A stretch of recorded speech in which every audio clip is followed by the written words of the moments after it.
Overnight, Israeli forces launching an hours-long ground raid into Gaza, striking Hamas terror targets. It comes as the IDF reveals at least 224 victims, including those believed to be Americans, are now being held hostage. So that number has gone up, being held by the terrorists.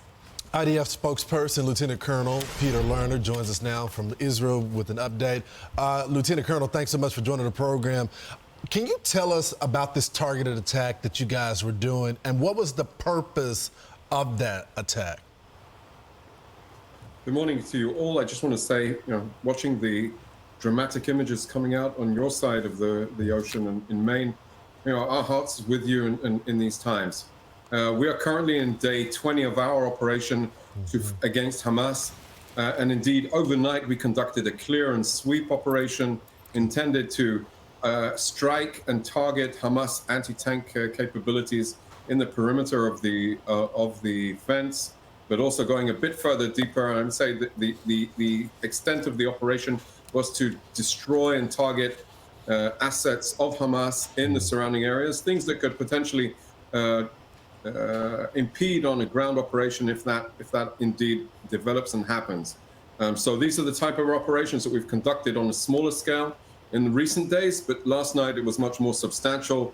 And indeed, we took out anti-tank squad in an engagement with our forces, and also took down observation positions, operating in order to try and seek out demining or dealing with explosive devices that potentially could threaten ground forces activities, and also different types of other capabilities like the observation points, so that Hamas will not feel safe. They will be pursued when we mobilize, if we mobilize. Are y'all going to be able to find out, because I know that the hostage number has gone up to 224 now. Can you explain why that is, and how successful do you think you'll be at finding these tunnels on the other side in Gaza? The hostage situation is a grave situation, and there is constant more intelligence coming in. Hamas is a diabolical organization that has taken so many people into Gaza. And indeed, some of those operations that we were conducting near the fence was in order to pick up bodies that they had dropped on the way. So we were actually seeing intelligence coming in and then cross-referencing it with different information from elsewhere. So that number is still flexible. We still have about 100 people that are unaccounted for, so that number could actually go up even more. The operations, the military operations, diplomatic operations are ongoing. I prefer not to delve into specific details, despite the fact that you're interested in it, obviously, because of the operational concerns, and I think we need to leave it at that. I would say, 224, the families of 224 people have been torn to pieces over the last 20 days.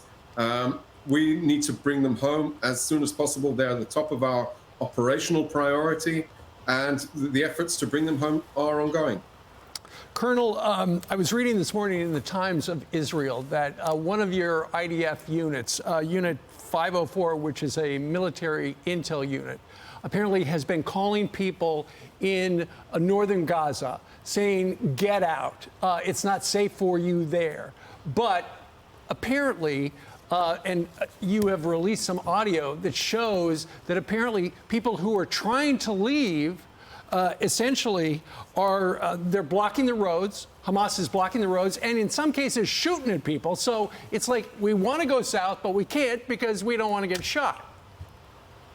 So this is the diabolicalness of this terrible terrorist government that has control over the Gaza Strip. They have no regard for human life, Israeli or Palestinian. We're trying to evacuate people from harm's way. They're trying to keep them in harm's way. We're trying to make sure that they go south. They're trying to prevent that. And indeed, the intelligence interception and the conversations that we're having with people on the ground are definitely they're concerning. But we are still seeing a huge mass movement of people towards south, because people realize we mean business, and Hamas only means bad business. So people are listening to us. They are going south in order to enable us to continue to pursue Hamas wherever they're hiding, and specifically in the north. All right, the Wall Street Journal has a report that Israel has agreed to a U.S. request to delay the invasion so we can get our missile defense in Iraq and Syria and some of our ships reloaded.